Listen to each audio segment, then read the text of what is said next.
A 1800s family headed to church comes to a creek that had flooded beyond its banks from a treacherous night of rain and storms. They crossed the creek without incident, and after a long day of church, they head for home after dark. When they come to the creek, this time, due to the dark, they cross in a different spot.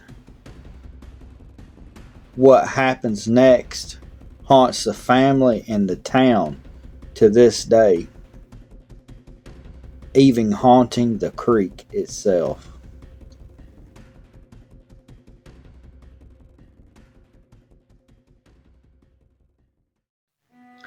Appalachia, the mountains are like no other.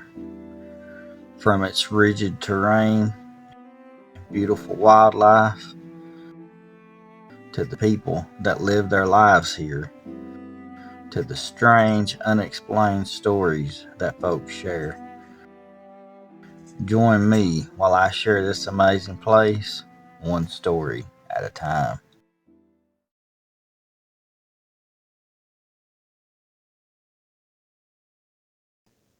Folks, this story you'll have to prepare yourself for. It's truly a tearjerker.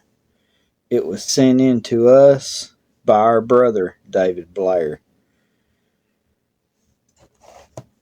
This story begins in the late 1800s, around the turn of the century. It was a beautiful Sunday afternoon, unlike the night before. The storms seemed to come one after another. The next morning, as a divine family started to church, they had to cross the creek to get across. They came to it, and Mr. Divine decided they could cross.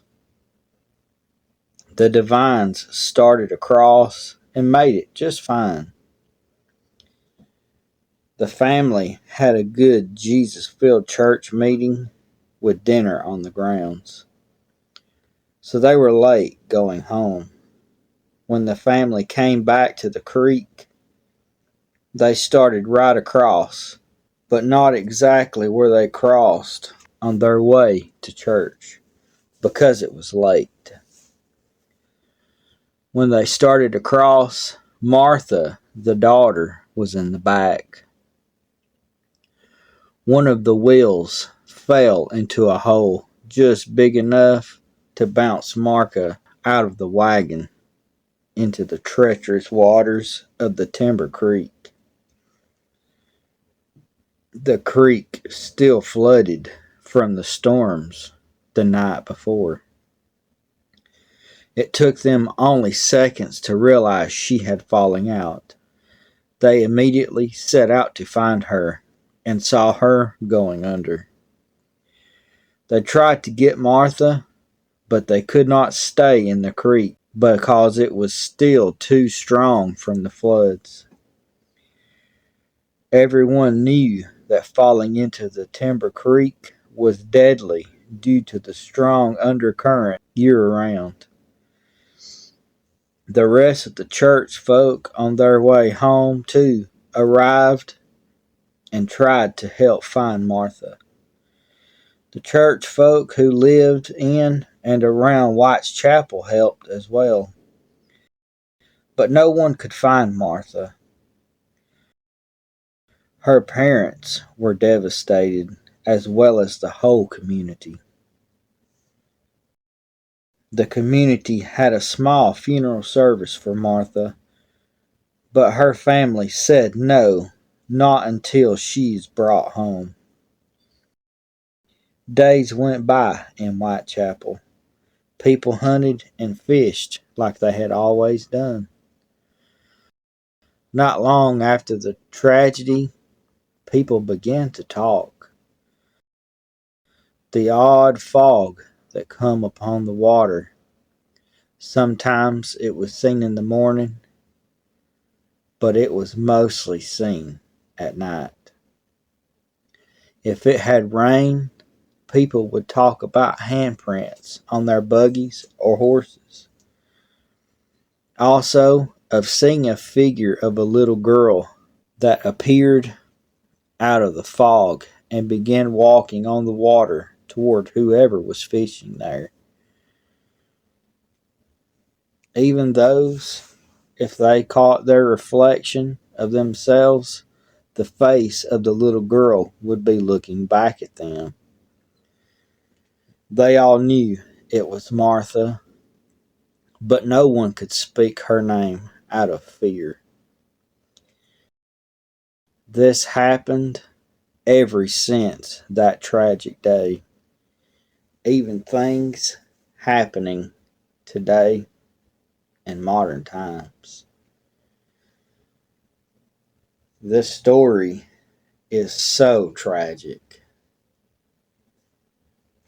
Just a simple family on their way to church, as every family did on Sundays, just trying to fellowship with each other and give thanks for everything that the Lord had done. But crossing that treacherous river that had flooded from the multiple storms the night before would prove dangerous.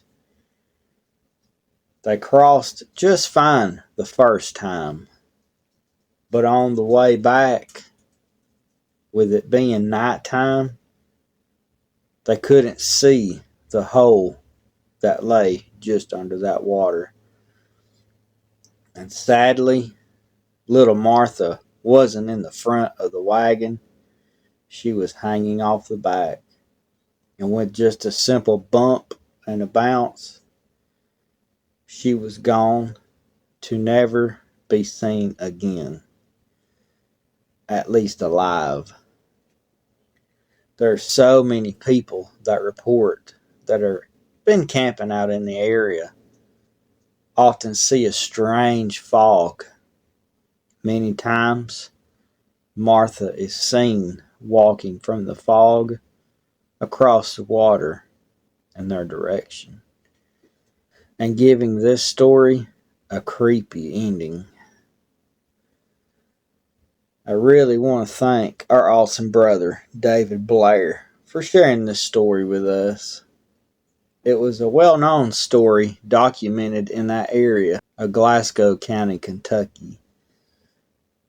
I come to recently find that many others have covered this very story, but myself, I'd never heard of it before.